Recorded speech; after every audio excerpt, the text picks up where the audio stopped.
Hello and welcome to Pisces Moon Astrology. I'm your astrologer, Kate Leonard, and I'm excited to explore the stars with you. Hi everyone. Welcome to the week of June 8th through June 14th. And I've got another good one for you. I've also got sign by sign, so I'm going to break it down and give you a little hint based on your rising sign. If you don't know that, you really need to schedule an appointment with me or go find it on one of the apps. And if you can't find it because you don't have your birth time for some reason, then you can listen to this for your sun sign if you were born during the day, or your moon sign if you were born at night. So the most accurate, though, is your rising sign. All right, let's get into yet another great week. Oh my goodness, we're getting a little spoiled here. It's 3 good weeks in a row. Oh, and thank you so much to everybody who shared the podcast. I did get a little blip in my numbers, which I'm still a tiny channel, but that's how it starts, right? And I'm so grateful to all of you. Thank you, thank you, thank you. And as a thank you, this weekend, for the first time ever, I'm going to do a bonus episode because I get a lot of people telling me that they get what I'm saying during the week, for the week's energy, but that's not how their week played out. Well, I just had one of those weeks, big time. Okay. So I'm going to explain to you why that happens, how to work with the energy slightly more effectively. And yes, I will tell you a personal story about, oh my goodness, that's not exactly the week I had anyway. That will go up either Sunday or Monday. All right. Thank you again for being here. And let's get into some of the other things happening this week because we have a really, really good thing. But while that really, really good thing is happening, we do have some tense aspects that I'll just give you a hint about. And stay tuned because I'm going to do all the rising signs. Okay, first, the really, really good thing, which I just, in all of my excitement about everything going on, forgot to mention, is that Jupiter, the greater benefic, the luckiest, most blessed planet in the sky, is moving into Cancer, where he is exalted. This is Jupiter at his happiest. And when he's happy, we're happy. Okay, so that's going to be the main thing. But here are some of the other things going on. First, one of the not so bad ones, not that any of them are horrible, because Jupiter moving into Cancer is so good. I don't think that anything's going to be as bad as it might be. But the first thing we got on June 8th, Mercury in Gemini conjuncts with Jupiter in Gemini. Now, this is the last thing Jupiter's going to do before he moves into Cancer, okay? Mercury is super strong because he rules Gemini. So this is a great time to expand your ideas. Whatever you've been thinking about doing, go bigger. You're going to have inspired, brilliant ideas, big, and go for it because Mercury's so strong. Go for it and you will reap rewards. This can also be expanding your social circle, your networking group, your marketing campaigns. Go bigger. This is a very, very blessed moment for all things Mercury. On the 9th, we start getting into the less exciting stuff. We've got Mercury squaring Saturn. So we've just had this giant expansion of ideas. Now we're going to square Saturn, and Saturn is the one who limits. He says no. He sets boundaries. So he's going to go, okay, let's set some boundaries here because this is gigantic. Now, don't take this as like, oh, well, then what good was the 8th if we're just getting Saturn on the 9th? No, look at it as maybe breaking things into chunks. How are you going to implement these things? How will you communicate your ideas? Saturn pays off if you do the work, and he's very, very good with helping to create the structure that will support all those great ideas. But it may not feel great. You may have to struggle with it a little bit because it is a square. Also on the 9th, Venus is going to square Pluto. So expect power struggles, probably with a loved one, but check the house Aquarius occupies because that's where Pluto is. And he's going to be the one giving you some trouble. And then also on the ninth, right? The ninth has a lot of like, oh my goodness, maybe just stay in bed and like read a really good book that day. And we have Mercury squaring Neptune. This brings confusion and just, yeah, a basic lack of clarity. Wait it out. Just wait it out.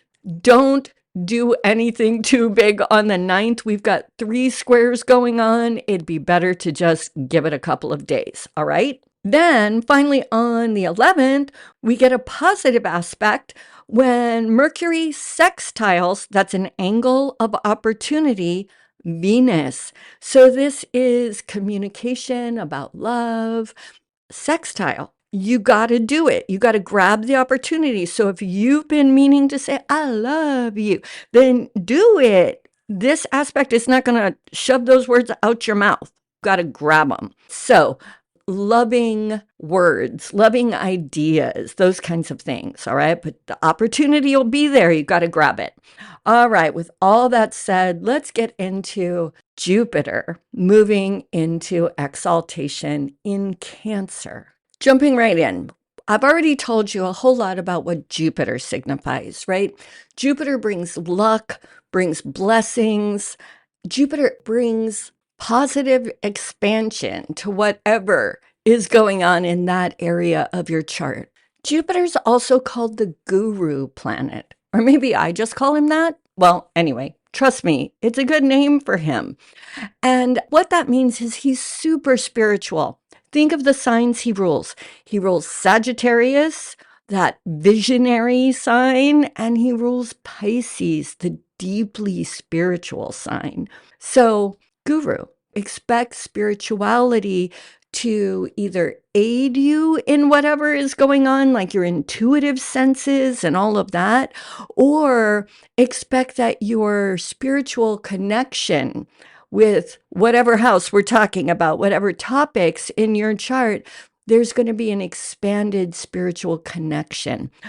As you know, if you listen to me or any other astrologer, really, planets are different in different signs. The more the planet is aligned with the style or mode of that sign, the happier the planet is and the more it can give you its gifts and the more easily it can give you its gifts. This is true even for greater benefic Jupiter. He's been in Gemini, so of course he's brought blessings to all of those Gemini topics, socializing, communication, contracts, all that stuff. But he was in what's called detriment there, meaning not happy. And think about it. Mercury rules Gemini, right? Mercury's all flitting about, social butterfly, talking to this person and that person, all about the here and now, really.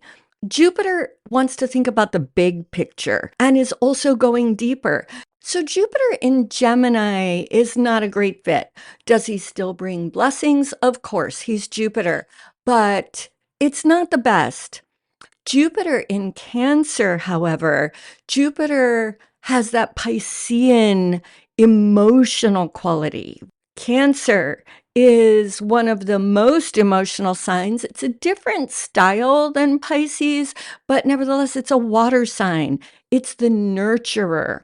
It's the maternal energy. And when I say maternal, I mean archetypically. This has nothing to do with gender, but it is the nurturer. It's the crab. And we don't usually think of crabs as being like warm and fuzzy, but crabs are not aggressive. They have that shell and those amazing little pincher things that they have. What do you call them? Claws, pinchers, whatever they are. They have those for defense. So in the same sense that we think of that mama bear energy, Cancer has that same thing, except, well, it's in a shell. It's a crab. It will attack if needed. It will fight back. So there's a defensive quality, but it's usually going to use that either to literally save itself or when something it loves, this can be a person, this can be an idea, this can be whatever it is, but some cherished and loved being in their lives, a Cancer will defend. That's why it has those glorious little feet things. Anyway, so we've got Jupiter here. It connects emotionally. It connects with that sense of wanting this good outcome, looking ahead and saying, what do I need to defend right now for the big picture? In what ways do I need to be more nurturing in this area of my life? And in what ways do I need to allow more nurturing in? So it's a beautiful, beautiful energy. Oh, and I forgot to say, before I get into the sign by sign, Jupiter is going to stay in Cancer for a year. So this is one of those things that I really want to stress. It is going to launch this week, and that's always a powerful time for the energy. Because remember, I've said before, those first couple of degrees of a sign and the last couple of degrees of a sign are supercharged, right? So Jupiter is coming into exaltation this week, and he is going to be celebrating like, wow, I'm out of Gemini. I'm in this great new space, and he's going to be big and at his best. But he stays there for a year. So don't expect that this week everything perfect will happen and then it's just in the box, lid on top, it's all done. This is going to be unfolding and manifesting for a whole year. That is glorious because that means the blessings we get this week, yes, we get them. And they will probably continue to expand and unfold over the course of the year. But we will continue getting blessings and continue this growth process and this deepening of our spiritual truth, our spiritual essence will be growing during this period. So give it time. Yes, embrace and rejoice about all the things that are going to happen this week, but also give it time.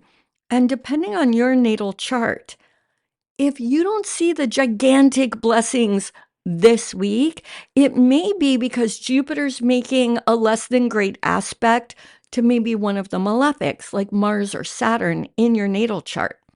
Wait it out. This is a whole year. Jupiter is going to bring blessings. Okay.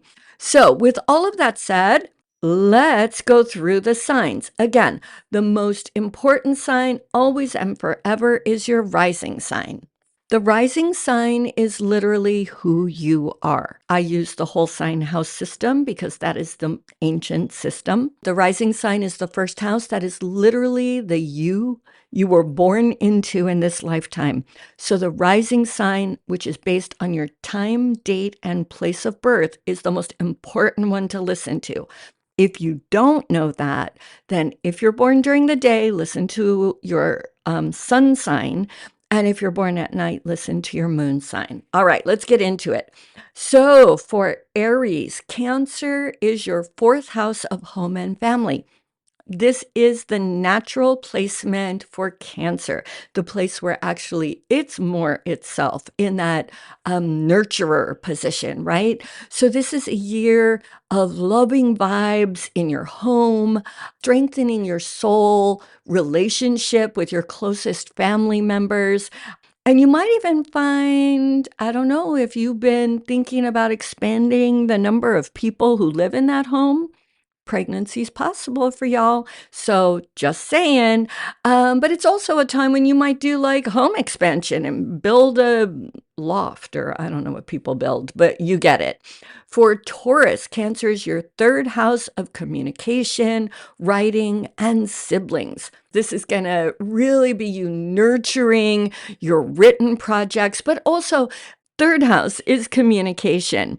So it's not just your writing, it's your ability to communicate your ideas in a loving, nurturing way. But if you are a writer, this is going to be really nurturing that project into being, right? Like birthing your project. It's glorious. This is also a good time to soul bond and get closer, deepen those relationships with siblings. Gemini, Cancer is your second house of finances, and this is pretty easy. It's time to expand your bank account and watch your net worth grow, all right? Financial opportunities should present themselves this year. Cancer, this is your first house. It is time to nurture you. Nurture your inner child. Foster that loving attention you give to yourself. I will give you a warning. Jupiter in the first house can make you fat. Not trying to fat shame here, but I gained a lot of weight when Jupiter was going through my first house. And I will just tell you, this is one of the ways that I don't find Jupiter all that helpful. So do not feed yourself to nurture. Or if you do, feed yourself healthfully, right? Like truly nurture, not eat a zillion Snicker bars. You get what I'm saying. Leo, the crab is your 12th house. You benefit from a year of taking time for yourself. This is a spiritual year, and you will mostly grow spiritually through solitude, going into nature, going by the water, especially. This is a water sign. So, meditations, retreats, yoga, all of that stuff, also nurturing your mental health. Virgo, this is your 11th house of friends and group affiliations. You know what this means. You're going to nurture and be nurtured by your tribe. It's also a year to expand your tribe. Who needs to be brought in? Or what new things do you need to be doing? I know a lot of, it's going to sound weird, but go with me. I know a lot of like covens and pagan groups and things like that who are really expanding the kind of energetic work they do. So just saying, however that relates to you. Libra, 10th house of career. Nurture your career, nurture yourself as a professional person. Take assignments that feel good to you, right? And it's also the time to expand your role at work, expand your client base, all of that. Expansion in career. Love it. Scorpio, this is your 9th house of spirituality, higher education, and foreign travel. This is true Jupiterian expansion because this is deepening your spiritual world. It could also be about going back for higher education or reaping the benefits of it by graduating or whatever. And you may find that you celebrate that graduation or go to those spiritual retreats or whatever it is in foreign places, and you can tie it all together.